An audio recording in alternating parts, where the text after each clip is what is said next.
Sir मतलब अगर हम पॉजिटिव थॉट्स रखेंगे और लोगों के बारे में भी और उस पर्सन के बारे में भी, तो वो मतलब हमारे अंदर से पॉजिटिव वाइब्स आनी चाहिए किसी भी चीज़ के लिए। बट पॉजिटिव वाइब्स कैसे आती है, कभी सोचा है?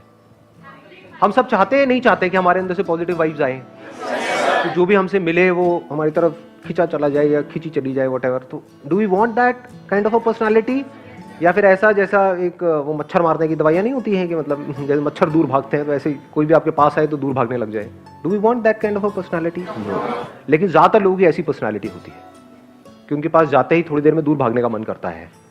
क्यों? क्योंकि उनकी जो थिंकिंग है अंदर, हमें लगता है कि हमारी थिंकिंग के बारे में सामने वाले को पता नहीं लगेगा, लेकिन जैसा हम सोच रहे होते हैं उसी लेवल की हमारी एनर्जी निकल रही होती है हमारे अंदर से। यानी कि अगर हम किसी के बारे में भी उल्टा सोच रहे हैं, उस पर्सन के बारे में नहीं, आपके घर पे कोई पंगा हुआ है और अपने पेरेंट्स से लड़ाई झगड़ा करके आए हो, उनके बारे में भी उल्टा सोच रहे हो, तो आपके अंदर से पॉजिटिव वाइब्स आएंगी, नेगेटिव आएंगी? तो इसको ध्यान से समझ लेना, this is very very interesting. क्योंकि बाय नेचर हम सबका बाय डिफॉल्ट जो नेचर है वो क्या है कि जो लाइफ में कमियां हैं उसको देखना, या जो आपकी लाइफ में अच्छा हो रहा है उसको देखना। बाय डिफॉल्ट ध्यान कहां जाता है? कमियों की तरफ। जैसे दांत टूट जाता है तो जीभ बार बार कहां जाती है? जो दांत है वहां पर जाती है, या हाँ जहां नहीं होता है वहीं पर जाती है। ऐसे ही लाइफ में हमारी जो कमियां होती हैं, जो प्रॉब्लम्स होती हैं, वहीं पर हमारा ध्यान जाता है। क्या कभी भी ऐसा होगा आपकी लाइफ में जब कोई प्रॉब्लम नहीं होगी, कोई कमियां नहीं होगी, सब कुछ परफेक्ट हो रहा होगा? Is it possible at any stage in life? हाँ, दैट इज नॉट पॉसिबल। तो क्या होगा, हमारा ध्यान बाय डिफॉल्ट कमियों की तरफ रहेगा। कमियों की वजह से हम इरिटेट होंगे, परेशान होंगे, तो हमारे अंदर से नेगेटिव वाइब्स निकलेंगे। तो हमारा ये जो बाय डिफॉल्ट जो नेचर है, ह्यूमन नेचर कह सकते हो इसको आप, इसको हमको बदलना होगा। इसका तरीका क्या है? जब भी आपको रियलाइज हो कि आप अच्छा फील नहीं कर रहे हो, तो इमीडिएटली देखो आप ऐसा क्या सोच रहे हो, पता लग जाएगा 1 मिनट के अंदर अंदर। उसी सिचुएशन की पॉजिटिव साइड को देखने लग जाओ। फिर अगर आप कहीं किसी से मिलते हो, बात करते हो, तो कुछ कमाल की एनर्जी आपके अंदर से निकल रही होगी, मजा आएगा, मतलब सामने वालों को अपने आप ही अच्छा लगने लग जाएगा। हाँ बोलिए। अगर हम चाहते हैं कि कोई हमें लाइक करे तो हमें सबसे पहले ऑनेस्ट होना होगा। एज इन अगर वो गलत है तो वो उसको बोलना पड़ेगा तो गलत है, लेकिन सर इससे ना वो बुरा मान जाते हैं। अगर सपोज जैसे ना मेरे को ऐसी आदत नहीं है कि मैं किसी को ना नहीं कर पाती, और इस वजह से मैं बहुत सफ़र करती हूँ। जैसे ही अगर मतलब मेरे पास ऐसे कोई डिसीजन आ जाए जिसमें मुझे येस और नो बोलना है उस बंदे को, तो मैं नहीं बोल पाती नो, तो मुझे ऐसा लगता है कि वो कहीं ना कहीं हर्ट होगा। लेकिन जो जैसे बोल देते हैं ना नो, तो वो चीज़ होनी चाहिए। लेकिन मेरे को ये चीज़ सॉल्यूशन लेना है कि कैसे नो बोले बिना उसको हर्ट पहुंचाए। Good point. ये दोनों क्वालिटीज हमारे अंदर होनी चाहिए, हाँ बोलने की भी और ना बोलने की भी। ज्यादा इंपॉर्टेंट क्या है इन दोनों में से, कभी सोचा है हमने? नो बोलना या यस बोलना? No, exactly. क्योंकि अगर आपको ना बोलना नहीं आता तो दुनिया क्या करेगी? आपको यूज करेगी यस अपने जो डिजायर उनको पूरा करने के लिए। तो this is a very very important quality.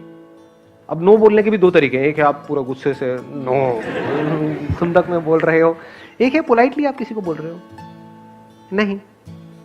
अगर शॉर्ट टर्म में इमीडिएटली किसी को बुरा भी लगा, तो ऐसे लोग हमको आगे जाकर के बड़े अच्छे लगते हैं, जो पहले आपको जो जोश में हाँ बोल दे और बाद में 2 दिन बाद में नहीं नहीं नहीं नहीं। होता नहीं है, दोस्त आपस में प्रोग्राम बना रहे होते हैं, बनाए क्या भाई, गोवा का चले, गोवा गोवा गोवा गोवा। तो एक दोस्त कहेगा हाँ हाँ चल रहा।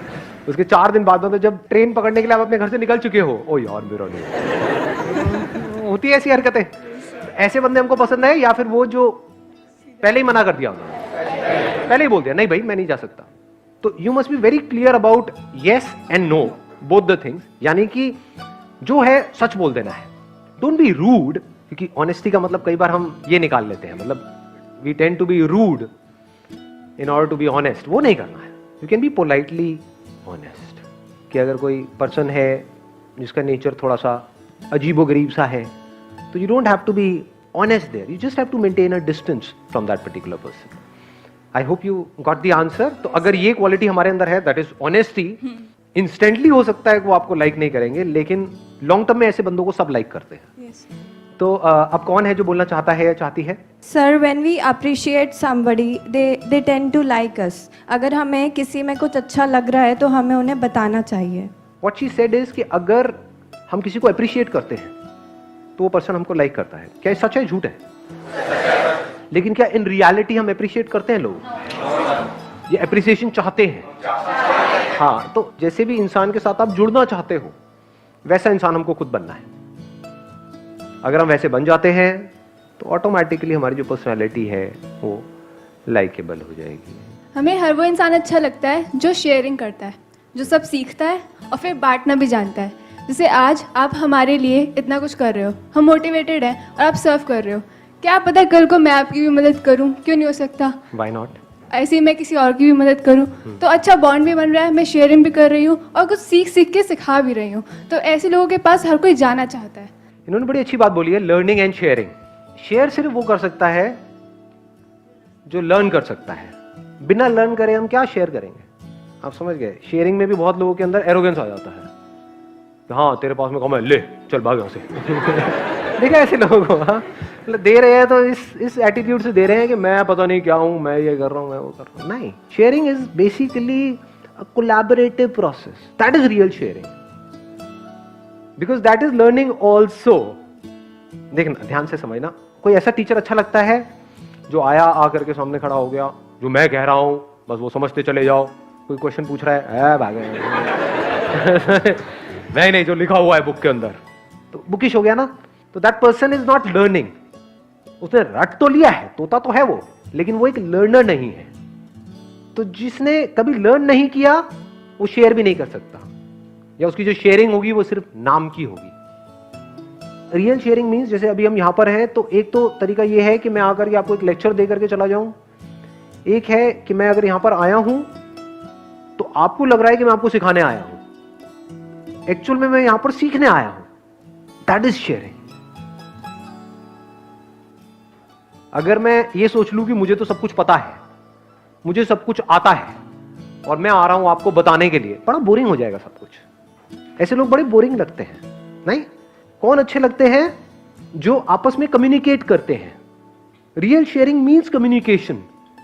It's not just giving, it's a constant give and take. जैसे मैं जब हर सेशन में आ रहा होता हूं तो मैं ये सोच करके नहीं आता कि आपको कुछ सिखाना है, क्योंकि आपको सिखाना मेरे क्या किसी के बस में नहीं है। किसी के बस की नहीं है कि कोई आपको कुछ भी सिखा जाए। सीखने वाले की इंपॉर्टेंस है, सिखाने वाले की कोई इंपॉर्टेंस नहीं है। अगर एक्चुअल में आप देखोगे इस लाइफ के अंदर, तो अगर दोनों ही सीखने वाले हैं, यानी जो लग रहा है कि सिखा रहा है, अगर वो भी सीख रहा है और सामने जो लोग बैठे हैं वो भी सीख रहे हैं, ये रियल शेयरिंग है, क्योंकि आप दोनों ग्रो कर रहे हैं। सर एक्चुअली एक क्वेश्चन है कि लाइफ में बहुत सारे लोग हमें मिलते हैं और हर एक पे ट्रस्ट भी नहीं करते। विद टाइम हम लोगों पे ट्रस्ट करते हैं, बट एट टाइम्स ऐसा होता है कि हम गलत बंदे पे ट्रस्ट कर लेते हैं, या सिचुएशंस की वजह से वो बंदा ट्रस्ट तोड़ देता है हमारा। तो नेक्स्ट टाइम ट्रस्ट करने से पहले बहुत डर लगता है किसी पे भी। आप थोड़ा और एक्सप्लेन करेंगे क्वेश्चन किस कॉन्टेक्स्ट में है? सर प्रोफेशनल या personal? Sir any kind of relationship for that matter. मतलब अगर हम फ्रेंडशिप में भी लेते हैं या कोलीग्स में लेते हैं, प्रोफेशनली किसी भी एस्पेक्ट में ट्रस्ट करते हैं और वो ट्रस्ट टूट जाता है, तो नेक्स्ट टाइम आप किसी इंसान पे ट्रस्ट करोगे, उसके लिए आप क्या इंप्रूव कर सकते हो? ट्रस्ट क्यों ब्रेक होता है?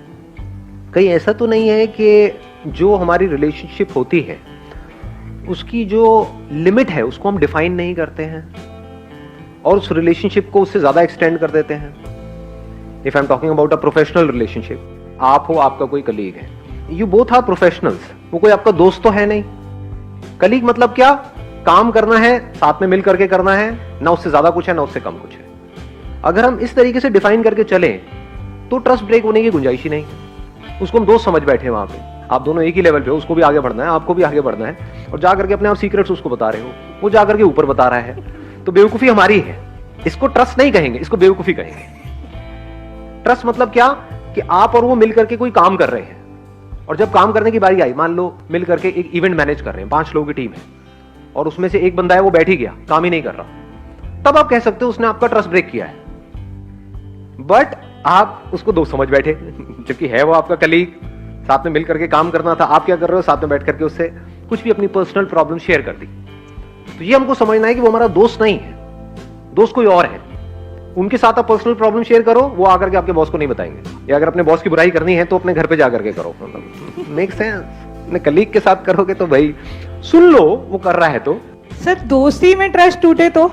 यानी कि मिसअंडरस्टैंडिंग्स है, उसको हम कह रहे हैं कि उसने हमारा ट्रस्ट तोड़ दिया, वो कह रहा है तूने मेरा ट्रस्ट तोड़ दिया। मतलब एक है मिसअंडरस्टैंडिंग, एक है वो बंदा करप्ट है। अगर वो करप्ट है तो there is a strong possibility, अभी सुनने में थोड़ा अजीब लगेगा, कि हमारे दोस्त वैसे नहीं होते जैसे हम चाहते हैं, हमारे दोस्त वैसे होते हैं जैसे हम खुद होते हैं। तो अगर चोर ने चोर को धोखा दिया तो उसको ट्रस्ट तोड़ना नहीं कहेंगे, दोनों की फितरत ही एक ही है। समझ पा रहे हो मैं क्या कह रहा हूं? तो there is a strong possibility कि अगर आप एक अच्छे इंसान हो तो आपके जो दोस्त हैं, क्योंकि दोस्त हम खुद चूज करते हैं, माँ बाप हम चूज नहीं करते हैं, माँ बाप वी आर बोर्न विद, लेकिन दोस्त हम खुद अपनी पर्सनालिटी के हिसाब से अपने आप ही बनते चले जाते हैं। बहुत लोगों से हम मिलते हैं जिनकी पर्सनालिटी या जिनकी थिंकिंग हमसे मैच करती है, उनके साथ में हम जुड़े रहते हैं, जिनसे नहीं करते उनसे हम अपने आप ही कट जाते हैं। तो जिनसे हम जुड़े हुए हैं मान लो 5 साल से 10 साल से, और उस बंदे ने कोई घपला किया है, इसका नाम खुद भी घपलेबाज है। तो हमें खुद को ठीक करना है। अगेन हम घूम फिर के कहां आ गए? खुद पे आ गए। तो गड़बड़ हमारे अंदर भी है। Then it is not one sided. But having said that, ज्यादातर क्या होता है जिसको हम बोलते हैं ना उसने ट्रस्ट तोड़ दिया, ये वो दो पेटी इश्यूज जिसको हम बड़ा बना रहे होते हैं अपने माइंड में। तो हमको इन अदर वर्ड्स हमको इस सिचुएशन को अच्छे से समझ लेना है कि एक्चुअल में हम जो कह रहे हैं वो है भी वैसा, या हम जबरदस्ती उस सिचुएशन को या तो बहुत ही बढ़ा रहे हैं अपने माइंड के अंदर, या कुछ और ही सोच रहे हैं।